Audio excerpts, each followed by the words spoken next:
Hey, what's up, Kuya? What's up, bro?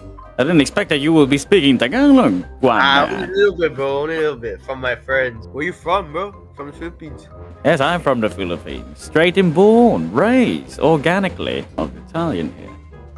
You don't look Italian. What the hell? I don't. I'm not Italian. I'm Filipino. I was just born and raised here. Like... Oh, I see. Yo, hold on. Why you got like a British accent? This is not a British accent. This is how we, speak in Metro Manila. What do you mean? No, it's not. Napakalinis ng kwarto mo. Parang sarap dumihan. Ano ba tawag sa buhok na yan? Ano tawag sa style na yan? Bob cut? Ano ba yan? Bob hair? Ano ba yan? Buko cut. Buko kayong buko cut. Nice buko cut. Parang buhok ni Uraraka. Bunot cut. Pag hindi ko bet yung camera, ini-skip.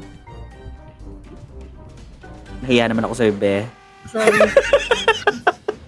Grabe ka, DJ. Dito ka, boss. Di ko akala makakita. Marami kasi nagsabi na, bumalik daw ako dito eh. Kumaga maging wholesome ulit na content sa mga tao. Coraline?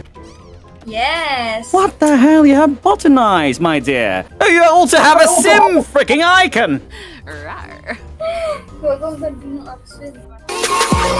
Puti, radioactive yung kamay ko, pre. Ang gulong yun.